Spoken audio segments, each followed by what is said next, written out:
Џабе си прв човек на знам ако имаш проблем со суштината на името. Не дека дотолку не е свесен и не знае, ама има мака да ја определи сопствената иднина.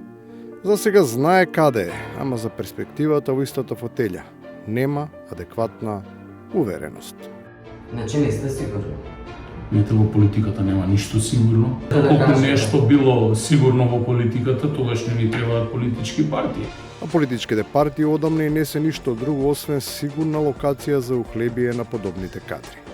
Сепак, мерит системот на кој сите вообичаено се реферираат се запазува. Од има и такви, кои очигледно се предодредени и може да играат и на повеќе позиции. Сега истото тоа лице, кое пред неколку месеци не го представивте како експерт од областа на безбедноста, ми велите дека е експерт, да прочитам од материјалот кој е доставен до нас, а тоа е дека е експерт од областа на архитектурата и градежништвото.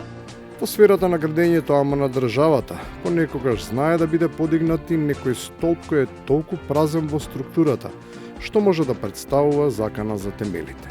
Но секој има право на поправка, особено ако мајсторлокот за фаќање функции е резервиран за прекалени борци. Овој партиски полен беше дел и од озлогласената комисија за лустрација, поради чија работа државата има изгубено случај пред судот во Страсбур поради кршење на човековите права. Потпора за заштита на правата не треба да се бара само во Страсбур. Веројатно и кај нас постојат институции кои може да ги калибрираат, освен ако и тие постојано не се и самите загрозени од неправо. Во Венецијанска комисија знаеле за Милјана Трајковска, знаеле за Игор Спировски, морам да кажам, меѓутоа за многу други не. Значи, не биле истакнати правници, туку биле истакнати политички или партиски активисти и за заслугата добиле место во Уставниот суд. Може би не треба толку да се подпираме на ставовите и позициите на Страсбур, Венеција, Брисел.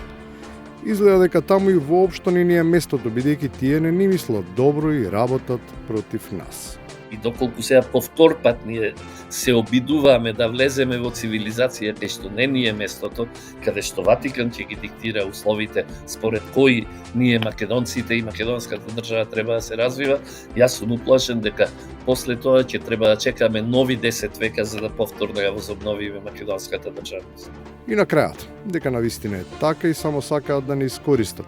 Не велат само световните, туку во поширока смисла. Тоа го објаснуваат и црковните лидери. Западниот христијанин сите ќе ги жртвува за себе и за своите интереси. А источниот, православниот, себе си ќе се жртвува за сите. Таа улога е тешка, ама нема ништо полесно од тоа, секогаш, па дури и без причина, да уживаш да се представуваш како жртва. Тоа не е ништо друго, освен мазохизам.